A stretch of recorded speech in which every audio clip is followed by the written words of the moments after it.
Des RER pris d'assaut, le RERD entre Melun et Paris, il y en a un par demi-heure ce matin contre un tous les quarts d'heure en temps habituel, et donc forcément des trains plus rares qui sont pris d'assaut. Vous le voyez, les passagers qui sont compressés les uns contre les autres, train très chargé, mais vous me disiez, vous qui êtes un habitué de la ligne, hier c'était encore pire.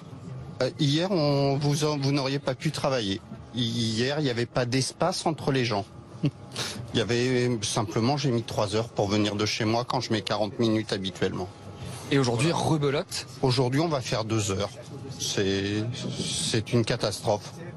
Voilà. Justement, une catastrophe. Dans quel état d'esprit vous êtes? C'est le deuxième jour de grève, loin d'être le dernier, ça va peut-être durer comme ça jusqu'au mois de juin. Dans quel état d'esprit? On peut rien faire. De toute façon, on est pris en otage quelque part. Moi, j'ai aucune idée exacte de ce qui se passe et on ne sait pas exactement ce qui se trame et l'intérêt de leur réforme, de ce que ça va engager pour les gens de la SNCF. Donc, c'est très difficile de dire. Simplement, ce qu'on voit, c'est que nous, on est pris en otage. On peut pas travailler correctement. Moi, je travaille dans une PME. Hier, j'ai fait une journée de 4 heures au lieu de faire une journée de 8 heures. Voilà.